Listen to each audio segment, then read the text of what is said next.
This will be the third video on distributions. Just a quick note, this video might be a little bit longer than some of the others because we're going to go through several different examples. So if at any point in the video you're starting to lose interest, I'd suggest pausing it and then coming back to it later. Also, if you've not yet watched the first two videos on distributions, I'd also recommend going back and watching those two videos before you watch this one.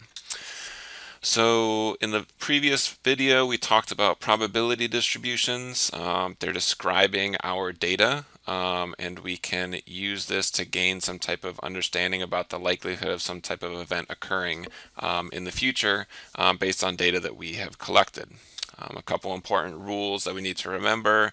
The probability of any particular event occurring is between 0 and 1, and the sum of all our probabilities is going to equal 1. So we can look at this Mako shark length data, and we can get an understanding of the likelihood of finding or catching a shark of a particular size, or that is greater than or less than a particular size. Now we have some limitations using these histograms in order to understand the probability of a particular event. When we think about our histograms, they're inherently illustrating data that is binned, even if we're doing so at the interval of every whole number. So our first bin here represents sharks that are 2 feet in length to just below 3 feet in length. This next group of sharks, these are 3 feet to just under 4 feet in length. And it begs the question, should we be binning these data? In some cases, it's a value to illustrate the data, but it's challenging because in this particular instance, should a shark that is just under 4 feet be in the 3-foot bin or the 4-foot bin? What we know is that we can take any one of these bins and they represent continuous numerical data. These sharks aren't just 10 feet and then they jump to 11 feet. They're constantly growing, and so we run into problems. And we can break this down as far as we want. Now we have a solution for this, and it makes things a bit more complicated for calculations, but it makes things much easier when we're trying to actually describe things accurately. And this is representing our data with a curve rather than through these histogram bars. And so this eliminates the problem of us having to delve down into very, very minute details of our data. It provides all the information that we need, and it allows us to start addressing some questions that we're interested in. For example, are there particular values that are very different from our central tendency or our typical value? We can also then start comparing data from two different samples to determine if they're significantly different from one another or not. Now, as we talked about in the data visualization lectures, we can describe histograms in different ways, and the same is true with distributions.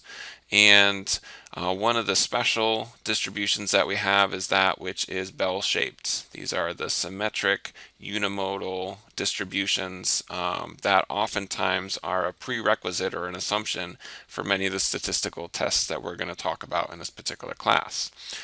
And so we've got this symmetric bell-shaped unimodal curve here that we're looking at for this probability distribution, and it's called the normal distribution.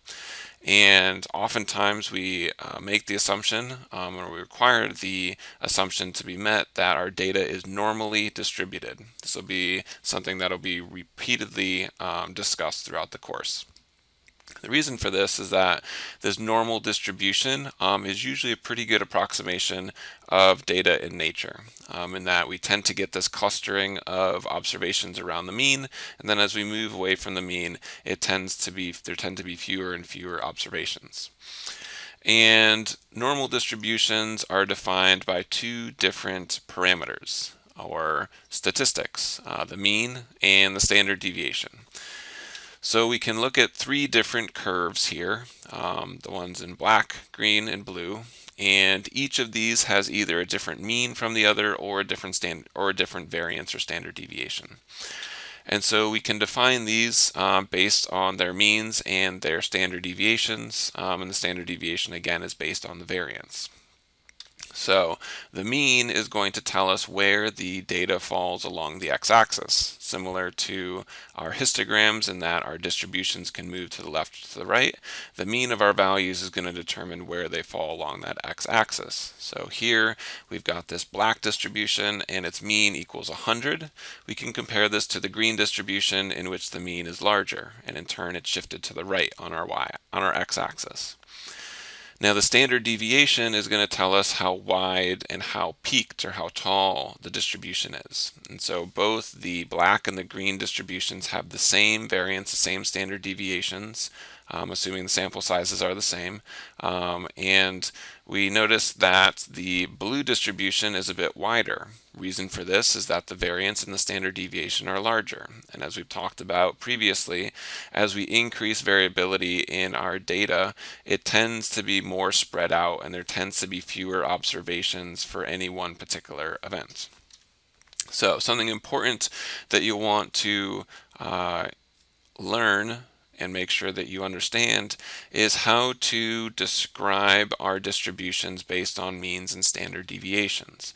We want to make sure that we can determine both the peakness as well as the width of our respective distributions based on their mean and their variability. And to illustrate this point even more clearly, we can see two different distributions here. They've got both different means and standard deviations, and also in text section 8.1, it goes into detail on this. Now, as we're shifting from using these histograms to understand probabilities to these smooth curves, the question is, how do we find the probability of a particular event when we've got this continuous numerical data?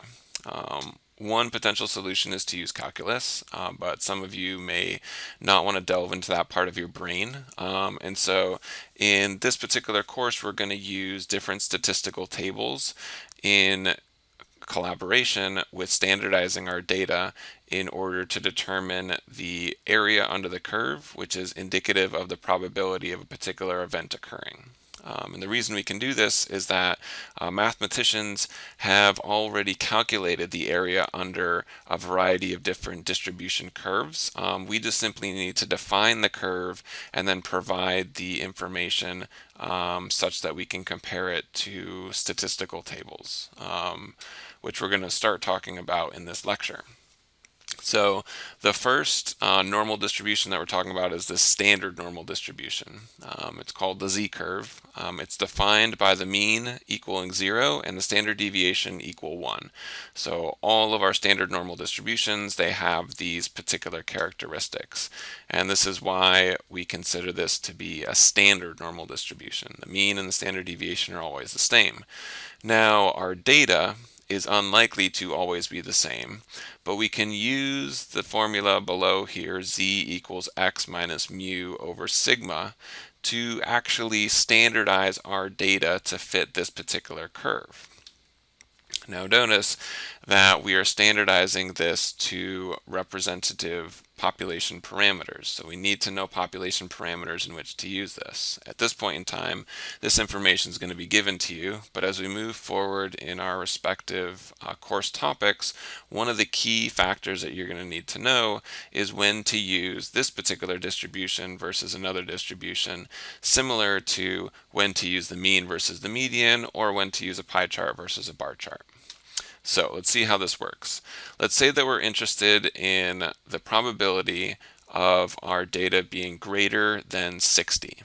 And we've got this particular distribution here, and our data have a mean, population mean of 50 and a population variance of 25.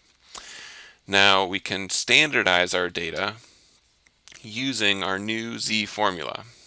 So we're going to use 60 to replace x, we're going to use 50 to replace mu, and we're going to use 5 to replace sigma. Now one key factor here is that in the problem it gives you the variance. The formula in and of itself uses the standard deviation. It's just a matter of taking the square root of the variance, as we know. Now we can go through and calculate out the value for our z for this particular formula, and it shows that the value is 2. So what this indicates is that value of 60 is 2 standard deviations greater than the mean. So this is useful. And this z-score is what we're going to use to determine the probability of our respective data that is greater than 60. So we convert our data from our values to our z-values. And as you notice, we've switched our x-axis here. So now that we've converted our data from our original format to our z-values, we can now use a table to determine the area under the curve, which is indicative of the probability of this event occurring. So here on the right, we've got our z-table. This is also found in your book, and we'll be practicing this in class. But stay attentive as we work through this problem. So in order to figure out the probability, we first need to identify where it lies in our particular table. So our z-values are found in the first column and the first row of this particular table. In this case, our z-value is 2. So we're going to go down the first column of the table and find 2.0, and then in the first row we'll go to 0.00. This indicates that our z-value is 2.00. We then find where these two values intersect, and this is indicative of the value of the area of the curve to the left of the area that we're interested in. And this makes sense because if we're looking at this curve, the vast majority of it is to the left of our particular area of interest. And what this shows is that 97.72% of our data lie to the left of z equals 2. So this table that I just showed you is different from the table that we're looking at now. The table that we're looking at now is more similar to that of the one of your book. Now the reason I'm showing you this is because the values are different. So we've got our z-values again on this first column and this first row, but what you notice is where 2.0 and 0.00 intersect is 0.4772, quite a bit different than 0.9772. The reason for this is that this table only gives you the area for half of the curve. Now, one of the key components of this standard normal distribution is that it is unimodal and it's symmetric. And so we can fold it on itself and it will be identical on the left and on the right. And so this table presumes that you understand that whether we're on the left side of the curve or the right side of the curve, when you're only given half of the data, that you'll fill the rest in with 0.5.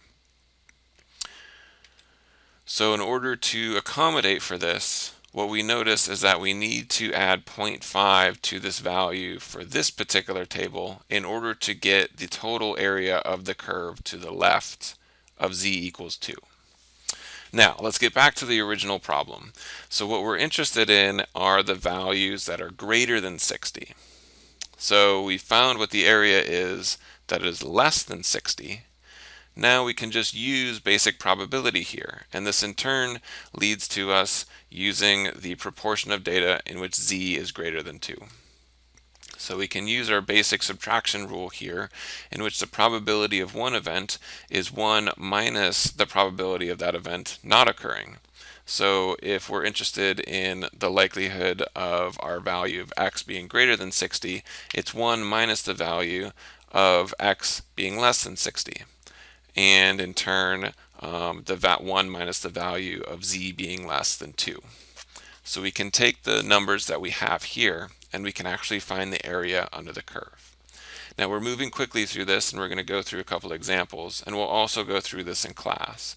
But again, if this is going too quickly, what I do is encourage you to rewind the video, rewatch this, go through the book and read it, and then bring any questions that you have to lecture. Okay, let's look at a little bit more complex question.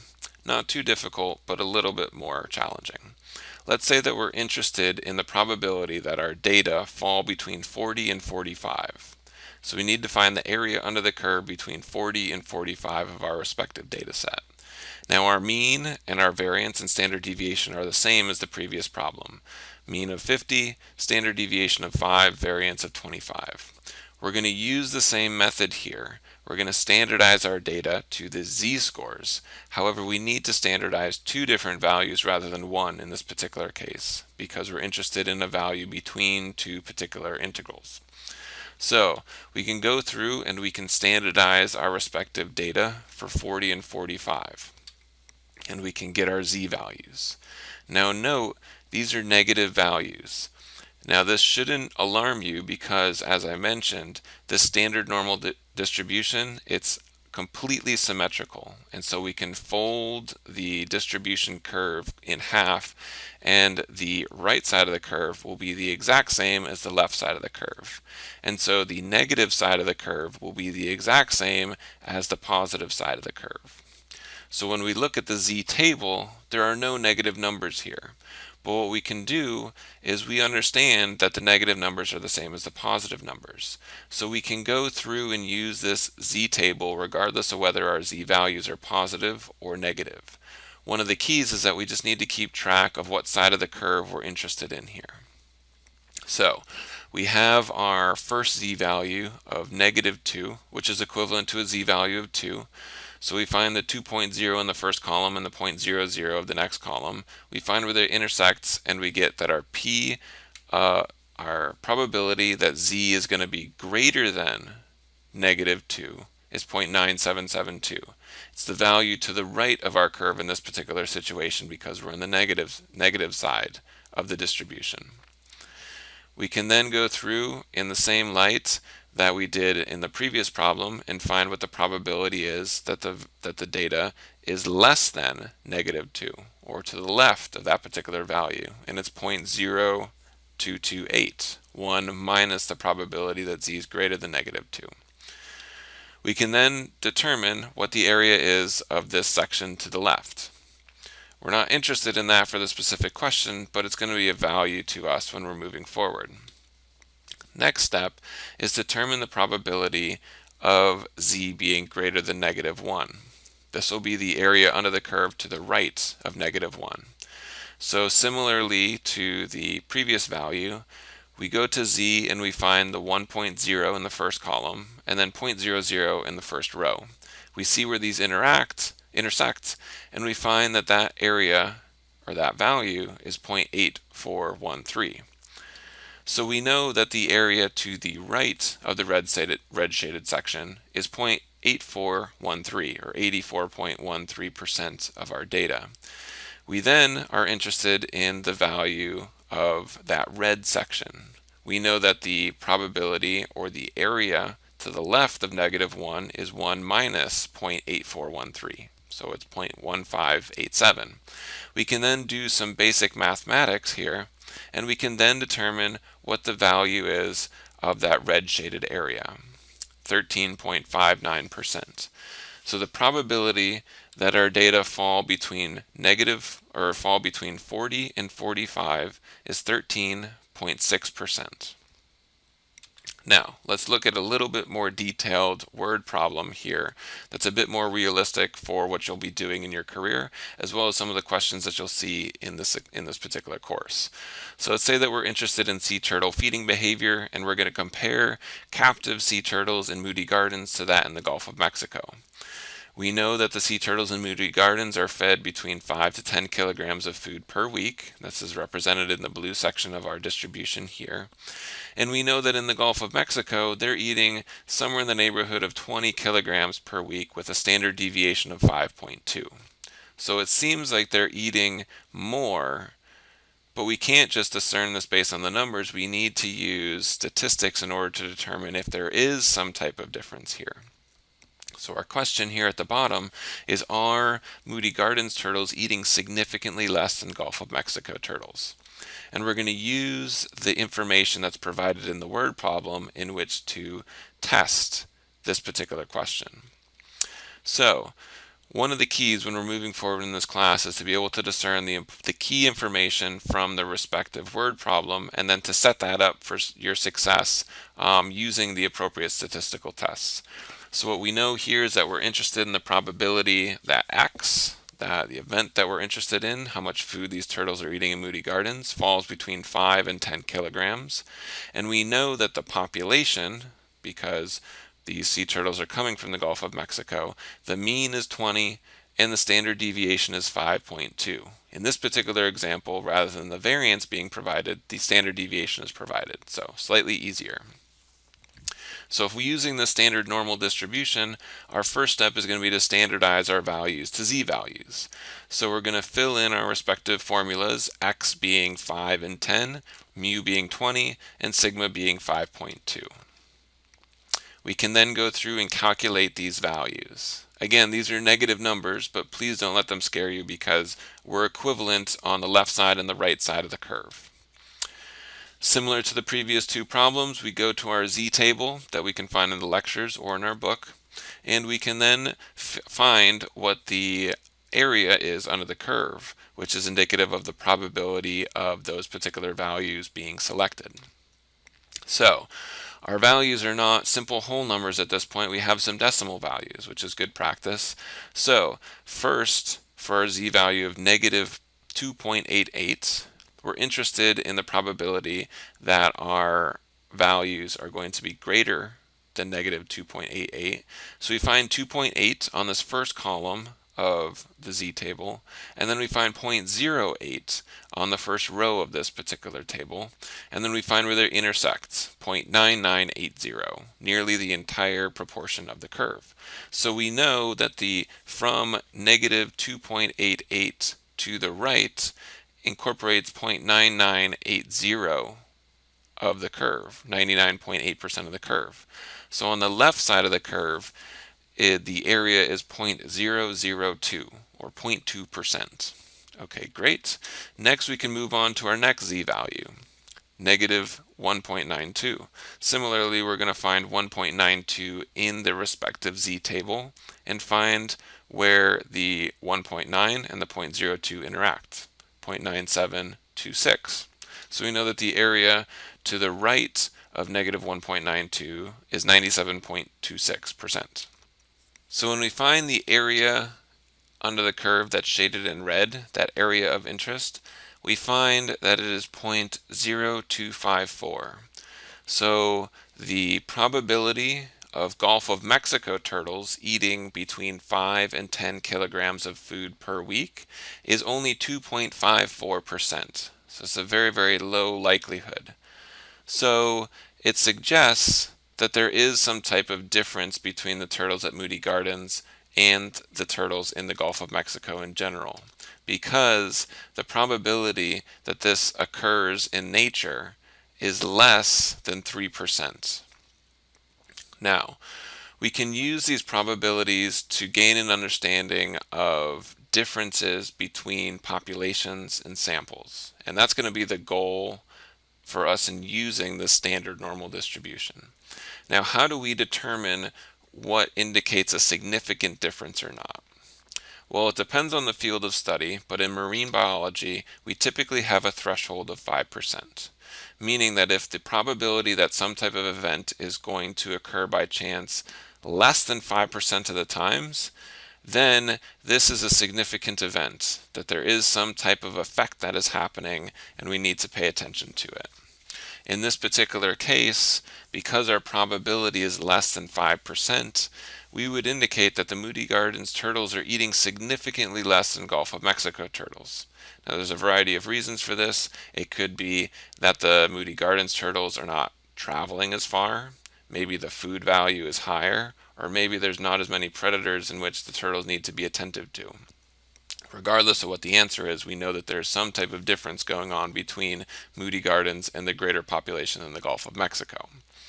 Now, we've moved through this relatively quickly, but we'll do some practice in class, and I'd encourage you to check out section 8.2 of the text and to work through practice problems 8.1 to 8.3 and then check your answers. Now, as we think about this significance threshold of 5%, we can actually use the standard normal distribution to predefine certain z-scores that will indicate that threshold. And those numbers are negative 1.96 and 1.96.